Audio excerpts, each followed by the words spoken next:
Ahora nos toca hablar de un tema con el que estamos comprometidos como principio, la educación. Quien lidera las políticas del sector en el Estado peruano es el señor Óscar Becerra. Y el señor Óscar Becerra es libre de pensar como cualquier peruano. El problema es que cuando ejerce una función pública, sobre todo cuando es ministro de Estado, no puede contradecir las políticas de Estado y no puede decir cosas como esta.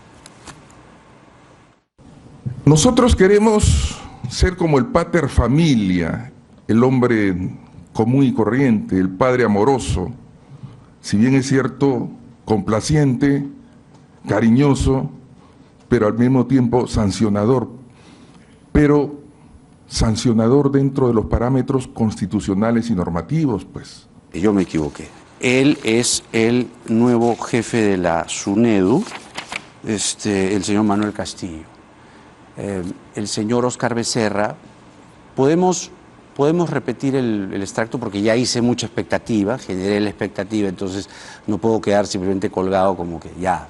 Ahora voy a explicarlo el señor Castillo. El señor Castillo, cuando asume la SUNEDU, la jefatura, la superintendencia de la SUNEDU, dice que ya se acabaron esos tiempos, ¿no?, en los que era pues hostil la SUNEDU, ¿no? Ahora es un padre amoroso, cariñoso, ¿no?, condescendiente, ojo al mensaje, pero sí será riguroso, ¿no? Sí será riguroso.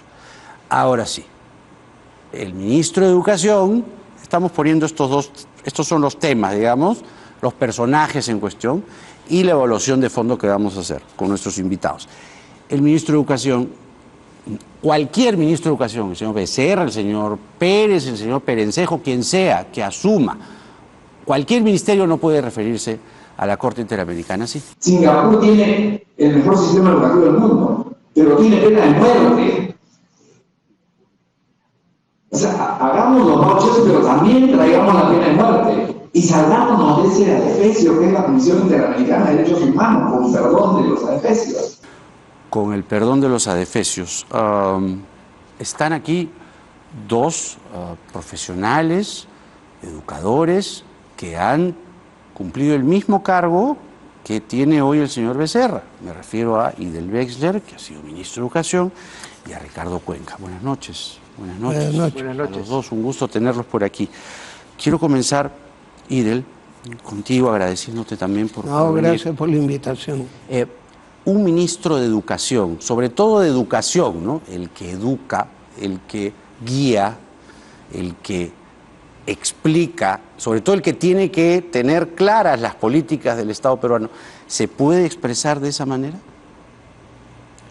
Bueno, es una postura personal que inclusive el Premier ha precisado de otra manera.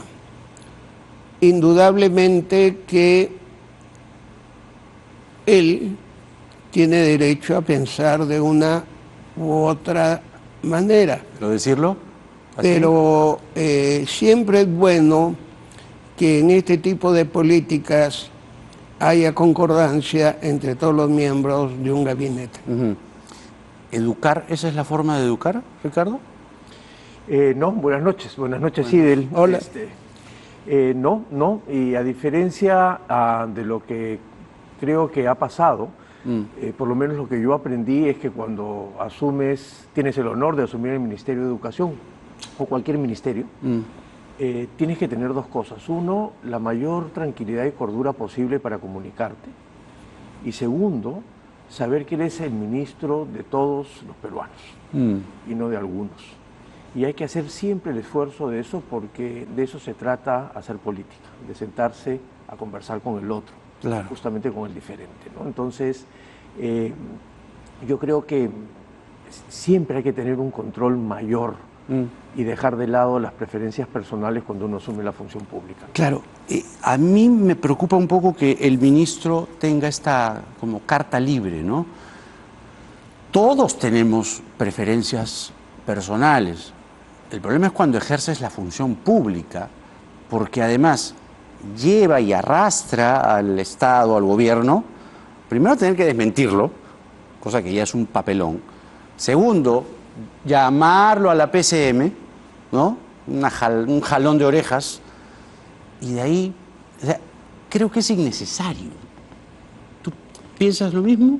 Tú has sido ministro. Sí, yo creo que el ministro de Educación tiene la mayor libertad y debe hacerlo con la mayor convicción en todo lo que tiene que ver con la difusión de las políticas y las medidas educativas de su sector. En ese marco, los ministros siempre tienen un nivel de libertad y Ricardo, como yo sabemos, que no necesariamente todos los que forman parte de un gabinete tienen que tener una misma opinión sobre tal o cual tema educativo. Yo pongo un ejemplo, me acuerdo que cuando había que recibir, después de la huelga del 2017, al señor Castillo y a otras dirigentes, hubo un par de ministros que dijo que no. Y el presidente Kuczynski dijo, el ministro de Educación es Fidel Beckler. Y si él considera conveniente recibirlos, que los haga. Fue una recepción para tratar de bajar los decibeles. En ese caso entonces, era una decisión del ministro de Educación, claramente, claro, era una huelga del sector o contra el sector de Educación. Entonces, los elementos de juicio sectoriales sí te dan la posibilidad de tener elementos de juicio porque eres el experto en el tema. Y en otros temas generales, yo ya creo que siempre es bueno que tomen en cuenta puntos de vista comunes. Claro, claro. Yo entiendo la diplomacia para con Becerra, ¿no? Pero particularmente yo... No es la diplomacia, es mi manera de decir las cosas. No, claro, siempre. pero adefesio, llamar adefesio al Pacto de San José, yo no creo que esté educando, más bien. Yo creo que no educa, y es el principio de ¿no? El ministro de Educación. No sé si coincides conmigo, es decir, no estás educando cuando dices la Corte Interamericana es un adefesio, con el perdón de los adefesios. O sea, ofensa tras ofensa, ¿no? Lo que pasa es que esta postura tan confrontacional... Confrontacional. Esconde la idea que quisiera seguramente decirla, que probablemente hay que escucharla, que no cree en el... No cree en la Corte. No cree en la Corte. Entonces, hay maneras de decir no creo en la Corte, ¿no es cierto? Pero si yo confronto, la idea principal que quiero destacar desaparece.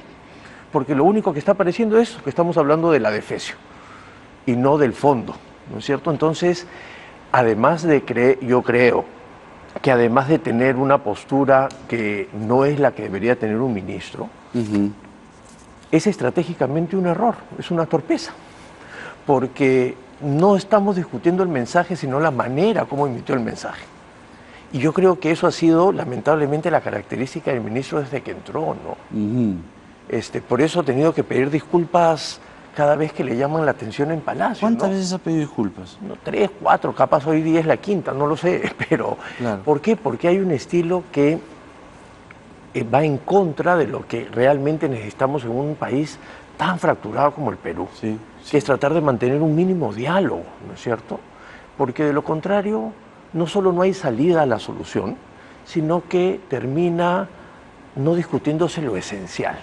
Y nos quedamos en eso, en la forma como se dicen las cosas. A ver, hagamos un balance de la gestión del señor Becerra, para ti. Bueno, mira, los que hemos hecho gestión sabemos que todos los discursos, las normas, los documentos, los discursos tienen un valor relativo. El valor fundamental de la gestión en el sector es el desarrollo de las clases en las escuelas en un marco de calidad e inclusión.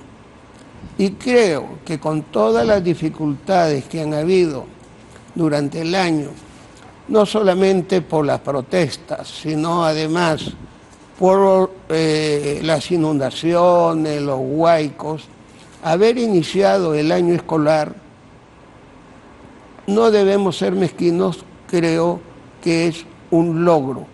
Lo que hay que tratar es de que el año escolar se siga fortaleciendo. Hay algo que, por ejemplo, a mí me gusta mucho. Antes, cada 2 meses había una semana de vacaciones.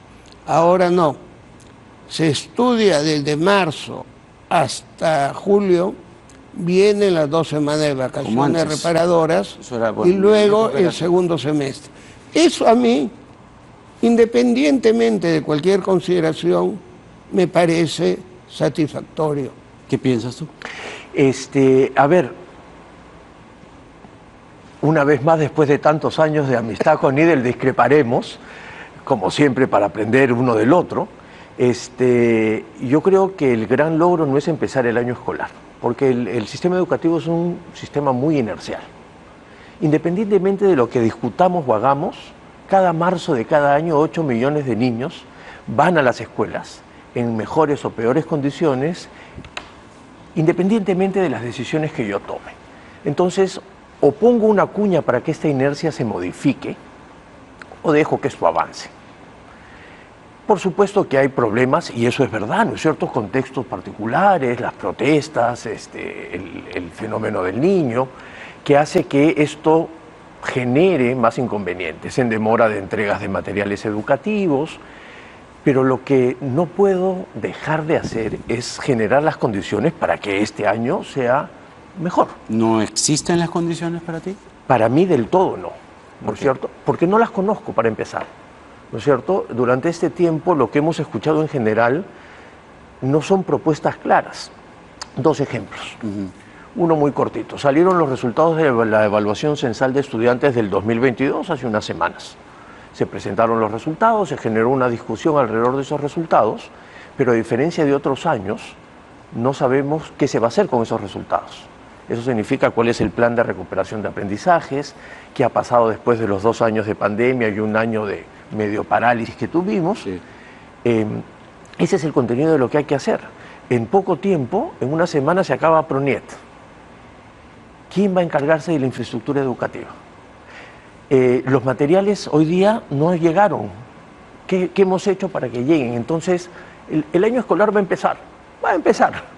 Lo peor que nos puede pasar es que empiece sin que nosotros hagamos que empiece bien. Ahora, creo que el reclamo creo aquí que de decir Ricardo que es no ha que empezado el año escolar. siempre empieza, el tema es el cómo. Ricardo, me parece que es una afirmación demasiado extremista. Se ha comenzado con dificultades, Sí, pues siempre empieza. pero la razón de ser del sistema educativo, la razón de ser de la gestión educativa, no es hacer documentos, discursos, es que los alumnos, a pesar de las dificultades, comiencen a interactuar con sus maestros con todas las limitaciones para avanzar en sus aprendizajes, que en muchos casos es limitado, pero en otros casos son más óptimos. No puede ser que los alumnos de los colegios privados, que son más o menos 2 millones de alumnos, comienzan el 1 de marzo, y los alumnos de los colegios públicos, que son más de 6 millones, no comienzan.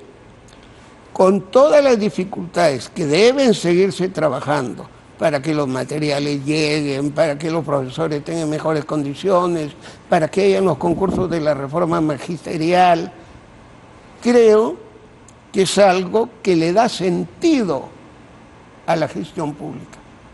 Si la gestión pública se va a evaluar por otros indicadores, yo particularmente tengo, por ejemplo, decir,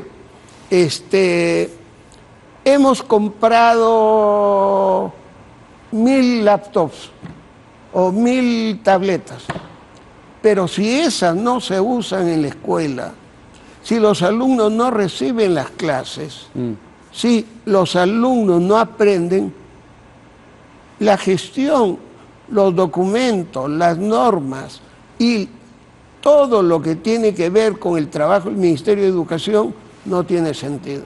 Por eso es que yo rescato el inicio del año escolar a pesar de las dificultades. Yo estoy de acuerdo. El asunto es que no sabemos cómo ha empezado el año escolar. Ese es el tema.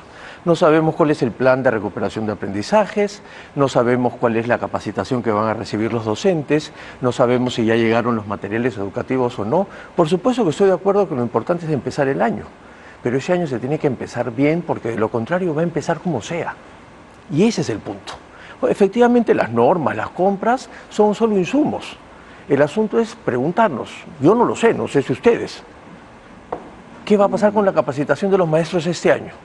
¿Va a haber una moratoria curricular? ¿Cómo va a ser el plan de las carpetas de recuperación? Es decir, han empezado las clases, con dificultades o no, pero ¿qué está pasando dentro de las clases? Eso es lo que hay que saber. Y lamentablemente no tenemos información, capaz están haciendo, pero no tenemos porque el espacio para comunicar se ha concentrado en pelear. Y ese es el problema. El ministro. Por supuesto, por parte de la gestión. ¿Y cuándo podríamos saber Ojalá pronto. esto que reclama Ricardo? Mira, en la pandemia yo siempre tengo que saludar al ministro Benavides, que creativamente hizo todo lo posible por enrumbar Aprendo en Casa y poder incluir a televisoras privadas y avanzar. Fue dificultoso, pero el siguiente año tú tuviste dificultades, recién pudiste comenzar en mayo. Pero no por Nivélate dificultades. no se hizo. No por dificultades. Bueno, pero te Fue digo... porque hubo una planificación. Entonces, tú vas a evaluar a los funcionarios cuando estás cerca de las escuelas. Que falta información, por supuesto. Eso es Que lo hay que que pido. seguir buscando lo que llamamos en el monitoreo, el recojo de los datos para tomar decisiones de mejoramiento, es otro tema. Pero eso no se puede hacer al mismo tiempo que comienzas a poner en funcionamiento este elefante blanco, este elefante grandazo que tiene más de 6 millones de alumnos. Y eso yo lo valoro, lo cual no implica que en los próximos meses tengamos mayores elementos de juicio para que el año mejore aún mucho ¿Por qué más. ese retraso? Me interesa saber, ¿sabes? ¿Por qué el retraso en conocer, digamos, cómo es que ha empezado el año? Porque si tú pones el aparato estatal a recopilar información, a medirla y a desarrollar conclusiones sobre esa información, descuida lo que es principal, que es estar cerca de las escuelas. Que en las escuelas estén los maestros para enseñarle a los alumnos, que los materiales educativos estén en la escuela, que el aula tenga las condiciones mínimas de salubridad para funcionar. Una vez que esto está caminando, habrá que hacer el monitoreo para ver en qué estamos fallando. Pero pedir que desde un comienzo tengamos todos los datos es como la infraestructura de mi querido Ricardo. Pero no estamos pidiendo los datos, Sidel. ¿Qué estás pidiendo? Estoy pidiendo que me digan cómo empezó el año escolar. Bueno, yo creo que ha empezado bastante bien, ¿Pero por qué? porque los alumnos están yendo a la escuela a pesar de Pero los todas las alumnos pueden ir dificultades. a la escuela con un año escolar inercial y lo sabes perfectamente. Por eso desde diciembre planifica las cosas que van a hacer. Por eso nosotros en diciembre planificamos que iba a haber una etapa distinta, que evaluemos si funcionó o no. Pero lo que no puede haber es no planificación. ¿Y En cómo lugar- sabes que no hay planificación? Bueno, que nos las cuenten. Eso es lo que quiero, que las sepamos todos. Lo que pasa es que Ricardo, por su mismo talante de investigador, de recolección de información, siempre está atento a la información. Eso está Yo bien, no ¿no? soy de ese talante, yo soy del talante de los hechos. A mí lo que me interesa es que el sistema educativo funcione, que los alumnos más pobres tengan clases, que tengan sus materiales educativos. Después ya veremos los papeles, los informes, las consultorías, etcétera, etcétera. Por eso estamos con problemas, pues. ¿Por qué? Si en los últimos 10 años nos hubiésemos dedicado a gestionar y a dejar de lado el discurso, la consultoría, el estudio reiterativo de los temas, seguramente estaríamos mejor. Seguramente. Y en ese sentido, más acción, más realizaciones, más cerca de la escuela, es la alternativa que hay que asumir. El ministro dijo que SUNEDU era la caja chica de un partido político y no lo pudo probar. ¿La caja chica de qué? De un partido político, del Partido Morado. Que la SUNEDU era la caja chica del Partido Morado y no lo pudo yo tengo probar. una posición particular de la SUNEDU y la voy a decir en lo siguiente. Cuando se da la nueva ley y el Tribunal Constitucional la da como tal, yo hubiese preferido que el doctor Segarra y su equipo se retiren para luchar desde afuera. Porque al quedarse adentro en la opinión pública, ¿qué imagen han dado? Que no quieren dejar la SUNEDU. ¿Qué hay dentro de la SUNEDU que no lo quieren dejar los directivos y aquellos que lo apoyan? Eso está mal. 2, también yo he planteado que dada la ley, está muy mal que las universidades y los nuevos representantes estén peleando. Inclusive, yo creo que la SUNEDU tiene que mantener algunos logros fundamentales. Por ejemplo, ni un paso atrás en las 40 universidades no licenciadas. Pero está bien que sea un padre amoroso, condescendiente, cariñoso. No. Las universidades no licenciadas, si quieren nuevamente funcionar, que se presenten como nuevas. 2, licenciamiento para las facultades de medicina y para las facultades de educación. De tal manera que hay que trabajar para que aquellas cosas buenas de la SUNEDU se mantengan. Muy bien, yo les agradezco mucho a los dos por haber estado aquí y desde ángulos distintos hablar del tema educativo, que tiene una carga de polémica, cómo no, pero es un tema fundamental, es quizá el más importante sector del Estado peruano, la educación en nuestro país. Y sí, hoy el ministro ha recibido un jalón de orejas y veremos qué es lo que pasa, ¿no? Porque ya son varias las diatribas, los adjetivos, ¿no?, que lanza el señor Becerra.